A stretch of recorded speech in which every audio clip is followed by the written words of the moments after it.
Hello YouTubers, welcome back to my channel. Today we're going to do a video on installing a junction box in a wall. I've removed an old baseball heater and I have these cables left in the wall. I don't just want to tuck them in the wall because it can be very dangerous and cause a fire.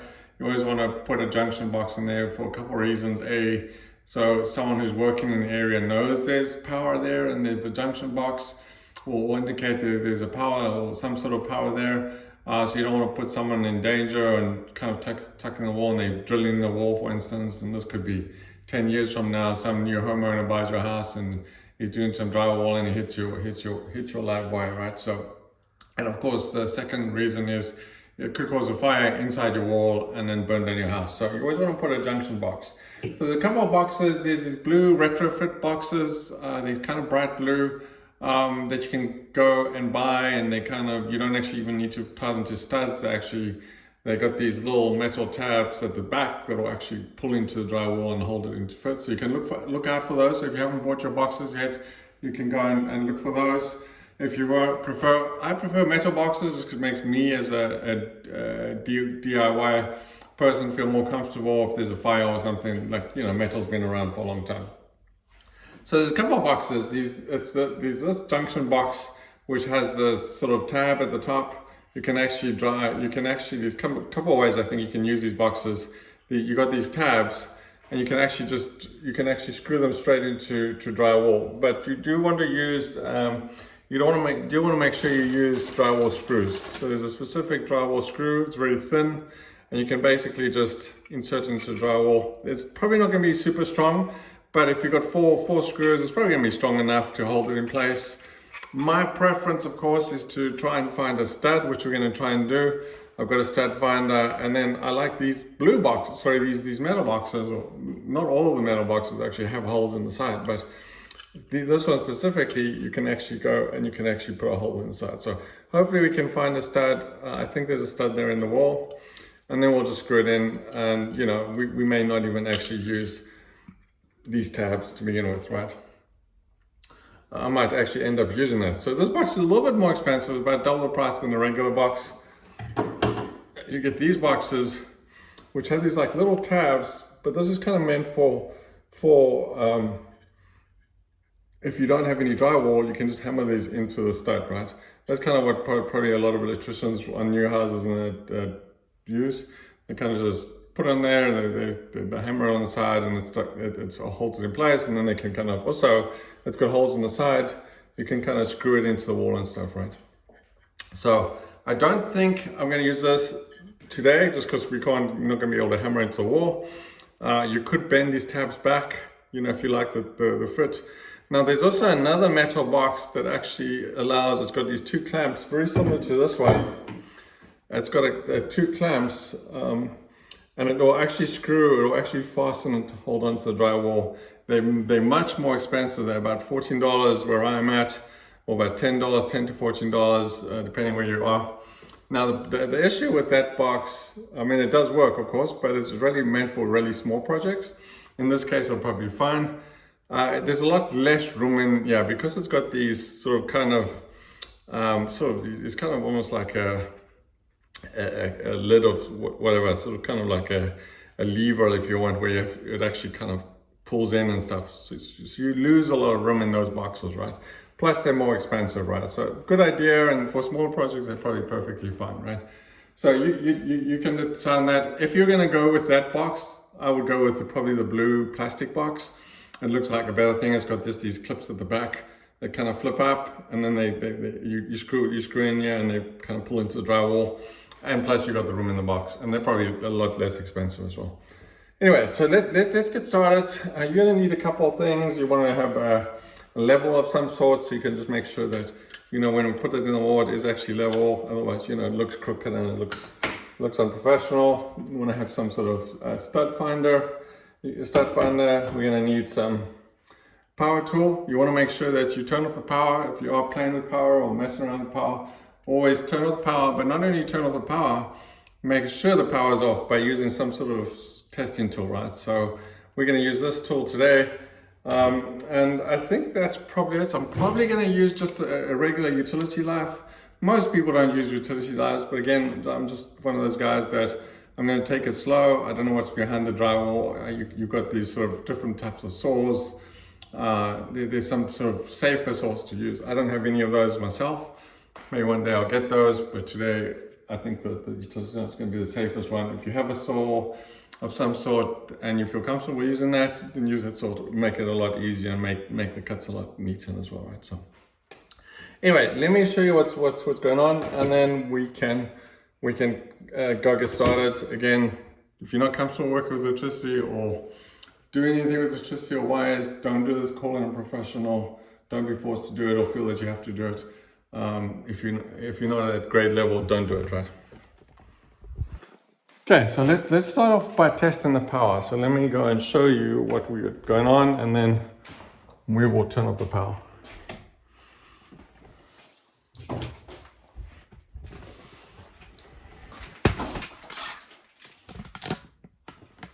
So this is kind of where I have had the baseboard heater. I pulled it out. Let me see if I can give you a view from this angle. Probably not a good angle there. So we have these wires. As you can see, we're going to do a test here. As you can see, they are hot at the moment, so you want to make sure you don't be touching those, even though we're not going to actually touch them. Let's turn off the power and make sure that the power is off before we even get started.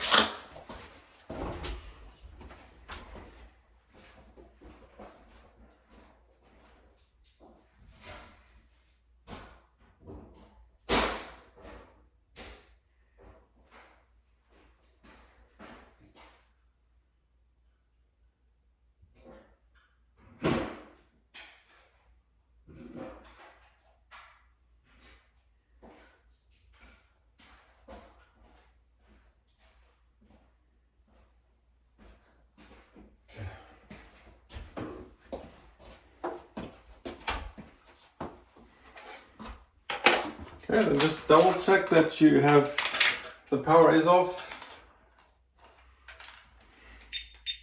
As you can see, there's no more power here, so you're pretty safe to say that there's no power. So we're going to look for a stud in the wall, and then we're going to mark it.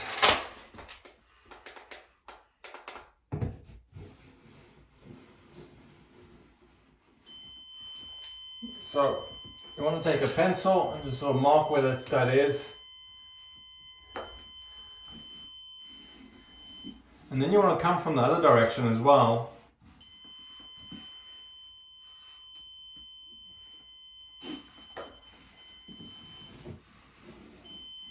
So there's something there. It's too thick to be a stud, unless there's two studs next to each other.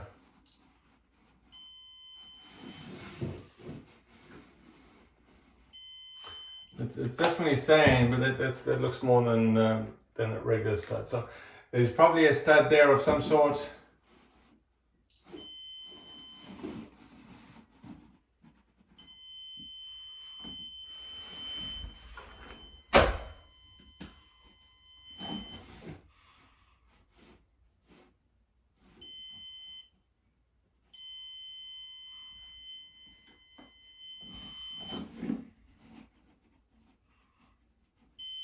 Okay, we're going to assume that the stud's here somewhere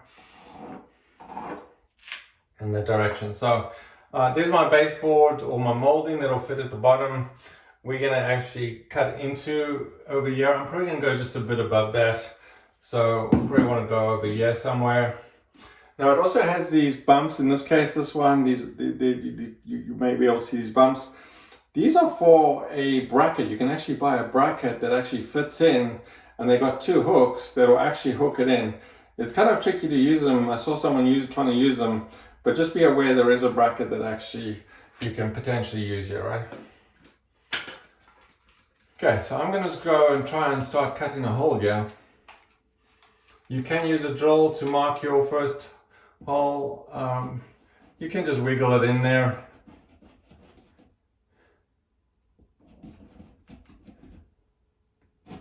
So I think I'm hitting the drywall there. Sorry, the stud.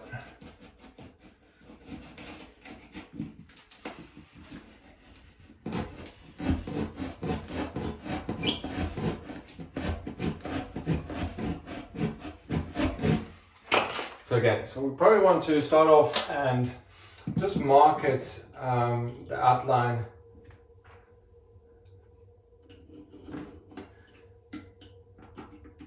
Just so you kind of know where the bracket is that we want.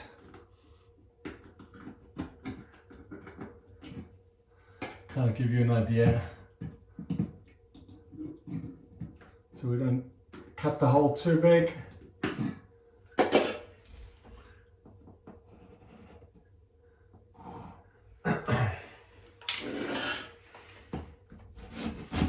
Okay, so we cut that one. So they do actually recommend you start at the top, and the reason why you cut sort of horizontally versus vertically is if you do hit a stud, you'll know by this time at the top. If you let's say you cut in vertically and then you go ahead and you try and cut and you hit a stud, then you've already made that hole, right? So just as a tip there, right? So again, not too difficult. People say there's a lot of work to do this. Use a utility knife. I don't think it's that much work. Of course, with a saw, it'll be easier. Kind of just start in the center.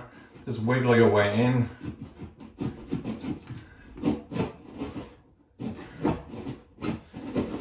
Now, we do have grooves on the side, so we'll have to try and cut them out. We have those notches.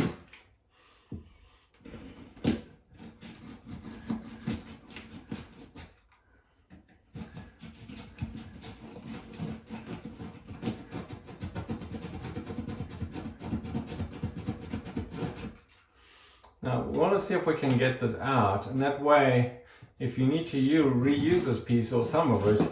Oh, I broke it there, but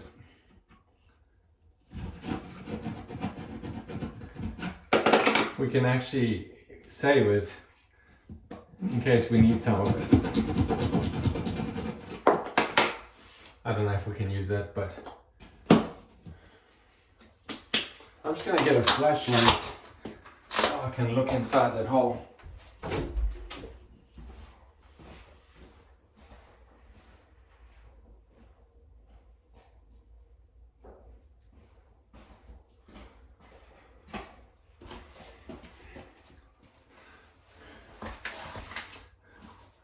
So there's nothing in there. And there is a, let me see if I can show you the stud there. I'm not sure I'm going to be able to show you that, but there is a stud right there of some sort. I don't know if you could see that.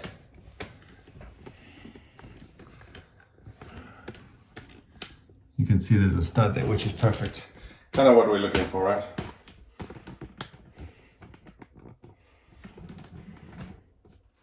So now we do have these little grooves on the side there. You can maybe see them a little bit better with the light. So we're going to probably have to notch those out just to get it through. We can see if we can force it through, but with both of them on either side, we're probably not going to be able to do that. So, and you can kind of see just looking at that, even if I was able to get it into the hole, which I'm not, so I'm going to have to widen up a little bit. I'll probably have to cut some sort of notches. Anyway, let's widen this up a little bit.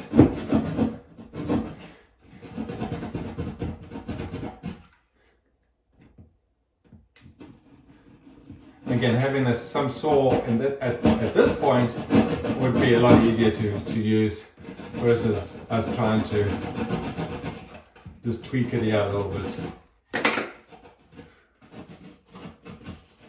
And of course, we still have to get this wire somehow through that hole. You can either try and pull it, try and fish it through. Let's see if we can even see that wire. Yeah, no, it's definitely there. And it looks like it's coming up there, up that wall somewhere. So we'll try and get it in there once we get this box sort of in there. And since this bottom piece is kind of broken, I'm just going to go down a little bit as well.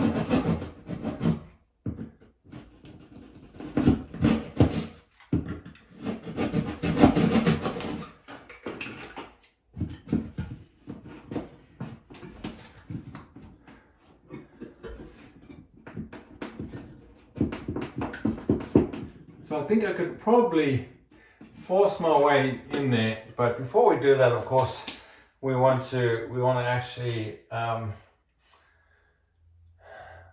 get the wires through one of these holes in here, right? I don't think it really matters whether it comes through the top or the bottom. Probably easier if it just comes through the bottom. So I'm just going to open up one of these tabs at the bottom. And you can kind of just bend it back. You don't even have to break it off, I don't think. You can break it off, they're pretty easy to break off. I don't know if it makes any difference if you just leave it there or not. And you kind of, before you want to put it in there, you want to tighten it, even strip it if you need. Just gonna grab a screwdriver.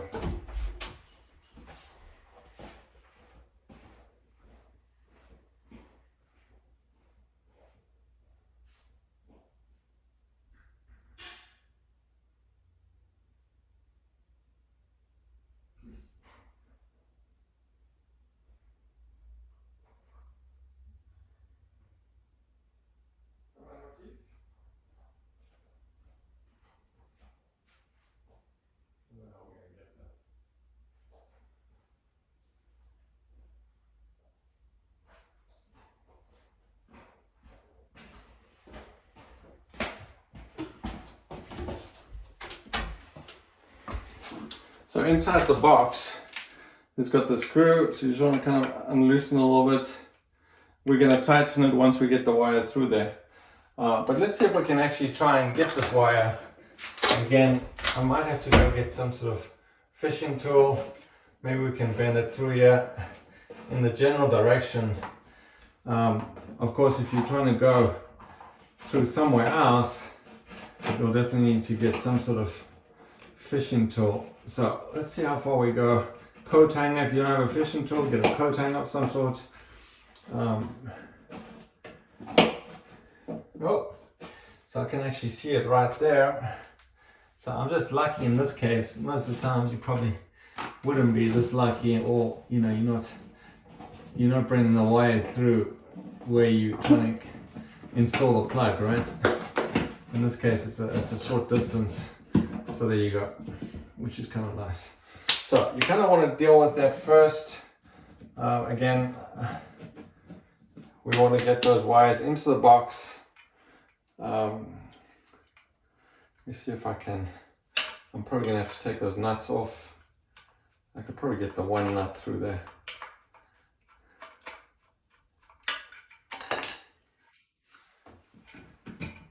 Oh, that one actually went through. I'm surprised. I thought that was the nut I was going to have to remove. Of course, it's a lot easier without the nuts. And in this case, I have two of these. And of course, the one thing you do want to do is you got the neutral or the earth, and we definitely want to tie that into the metal box. Otherwise, if you don't even do that, like if you just put the wires in the box and not actually tie it up, chances are it's going to be touching the box anyway, but you want to tie it there. So again, if somebody touches the box by accident, it is grounded, right? So let's put that in there, and I think it's probably code anyway to have that grounded, right? You'd want to have it grounded. Okay, so we have that in there, pulled it in. Okay. So we can go ahead and see if we can get this box in, and then we can tighten it. So I think like you can either just create these grooves, might make it a little bit easier. I'm going to just try and force it through. If I see it trying to break the drywall, I'll probably just try and notch it, but it looks like I might be able to slip it through. It's just big enough for me to do that without destroying the wall too much. There you go. So again, I have a stud just next to it, which I'm going to use to hold it tight. Like I say, if you have these drywall screws, if you don't happen to have the stud, you could take these drywall screws and you can actually just, they are, like I said, they're thinner screws, they're a little bit thinner. I mean, it doesn't have to be drywall, it just has to be kind of thin, right? I guess, and then you can actually put it into the drywall.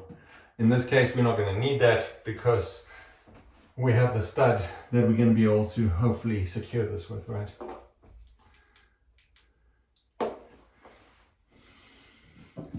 And right there, I can see it.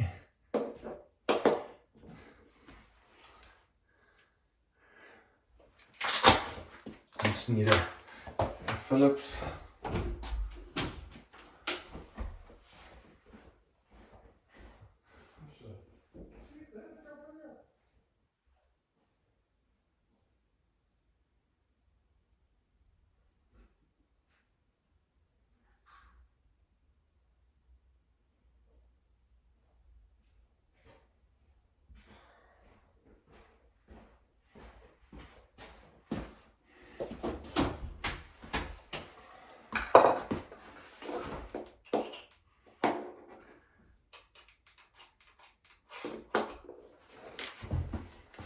Okay, so just make sure the box is flush. I had this but I didn't actually use it, but kind of just make sure that, you know, it is plumb. If you remember to use that, it's pretty good. Like you can actually it is useful at this point because I can kind of see if I push it a little bit, it's actually 100% plumb there. I think once we screw into it, it'll probably plumb itself, right?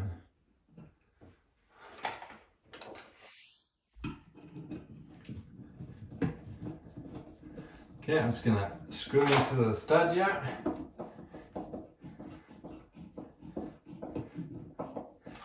Just make sure the box is in there. I'm gonna just turn it just a little bit to the left because I think that's when it was actually plumb.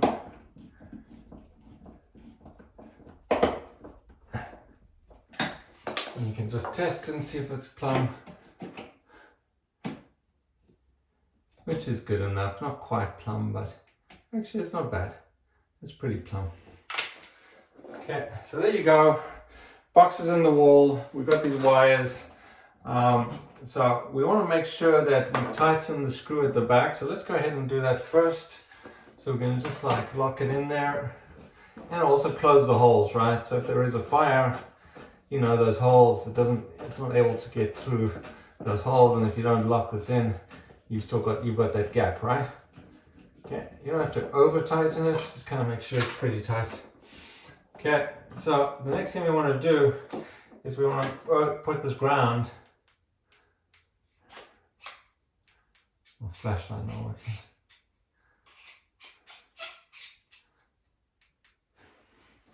And there is a ground screw just at the back here. I'm going to just put this wire around it, which is kind of, if you're going to do one thing right, you want to do this right, just make sure it's grounded properly.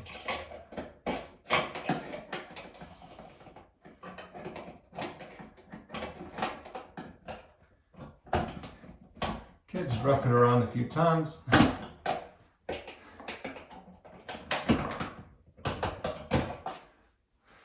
Okay, and then we want to tighten it up so it doesn't move around. Okay, so the other thing to remember is to put sort of these nuts on it, and I like to tape these things just again as a homeowner, just makes me feel a little bit more secure that they don't come off at some point, and then, you know, the heart is actually touching the side there, right? So it's up to you whether you want to do it. Some people like doing that, some people don't. You know, if you've got a plug in there, you can kind of put electrical tape around the plug just again so that it doesn't short out and touch any of the sides, right? Okay, so I'm just going to push these back in here.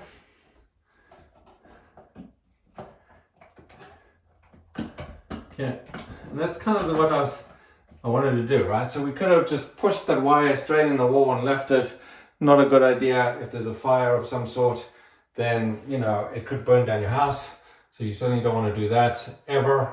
You always want to put a junction box, and then, you know, if somebody comes here and they just happen to be working on this wall, they can see, hey, there's a junction box there. There's probably going to be power there behind there, and you know, we want to make sure that you know, that's kind of visible and clear to everyone that there is power there, right?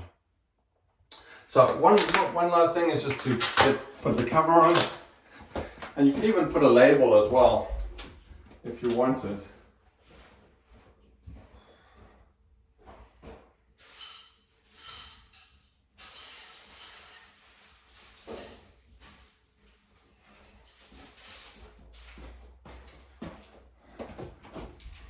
If you wanted to put a label on, you could have said, in this case, because it's an old baseball heater, you could label old baseball heater plug or something. You could even put it on the inside, so somebody that opens it up kind of knows. I don't know if you noticed, but there is only a black wire and a red wire, which is typically the load wire, and then the hot wire, right? So just so you know, somebody will know, okay, this is not a regular plug. It was there for a baseboard heater, right? At some point, right? And then yeah, we're just going to screw this plug on into place. This plate. I mean, the other thing you could do, if you're going to go to this extent, is you can actually put a receptacle here. It'll have to be a GCFI receptacle, because it's a bathroom. Anywhere there's no water, you always want to use that. But I can't see myself needing it or wanting it, so I'm just going to put a plate, and if I ever need it one day, I can use it.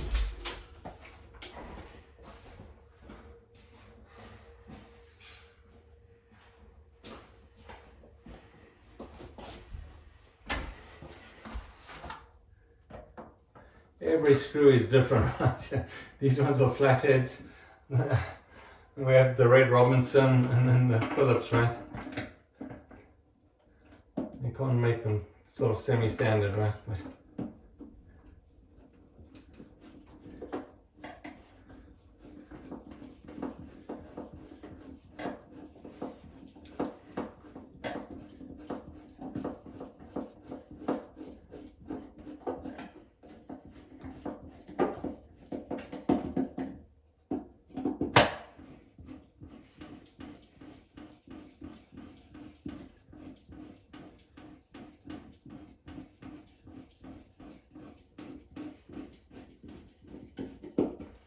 okay, there you go. Nice and neat, and you know, anybody that comes here can actually see if there's something there. So if they come ahead, come and open it up, they'll see there's some electrical wire. It's grounded, so they shouldn't get shocked. And if they, you know, decided to want to drill into the hole, you know, again, if I just pushed it in here, and let's say I was coming in and trying to hammer or even drill, I could drill straight into the wire, right? So not a good idea to not put a junction box. It's very important to do that, right?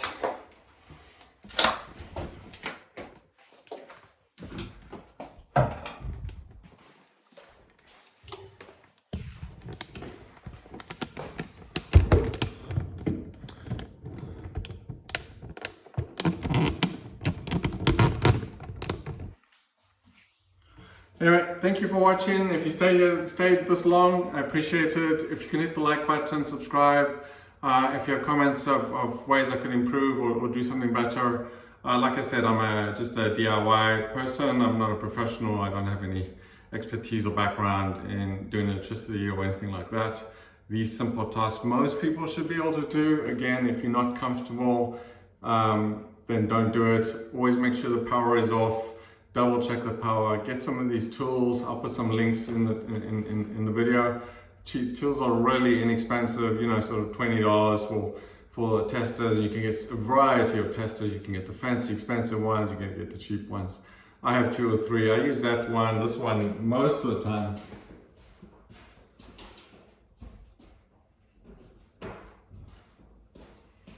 This one's just a Sperry. If you can see that, it's great. You know, you got the prong plug. You plug it in there. It can test ground. It can test the GCFI connection. It can tell you, you know, if it's open, hot, hot, open, ground, neutral. Really cool. But the most function that I actually use is the one to actually test whether it's live, right? And that's very useful, right? Especially if you don't know if it's live. You turned off the power, or you think you turned off the power, and then you didn't, and always double check. And sometimes you turn off the power and it's still live, right? because it's getting power from somewhere else, or it's getting power from the device it's plugged into, right? So always double check, triple check, you know, make sure, especially if you're not a professional and you don't do this for a living, right? Anyway, so thank you for watching. You know, I think they went smoother than I hoped it would go smooth. I didn't think it was going to go smooth. Glad it did go smooth. I think if I didn't find a stud, it would have been a lot more tricky to try and put those screws in and kind of fasten and make sure it stays in one place. So always having a stud is kind of useful. Of course, you know, of course I saved money by putting in a stud, because of course, like I said, those ones for the drywall, I don't know about the plastic, I know the metal ones are $14, they're quite expensive. More just for like an extra piece of metal. And of course, the inside's smaller for the metal ones, right? So I think if I would redo it, was going to do something similar, I'd probably look at the blue boxes. I would hope they're going to be less inexpensive, but again, everything's quite expensive. So maybe it's also $14, so you're not actually saving a lot of money. I don't know. I would hope it's plastic, because it's considerably expensive. But sometimes I was looking today at the front covers of the plugs, those plates, the white plates are 50 cents more than the metal plate. And to me, I think metal would be more expensive, but depends on the demand, I guess, right? So anyway, thanks for watching, enjoy, and please hit the like button. I would appreciate it. And click on the links if you're looking for some stuff. Thanks a lot.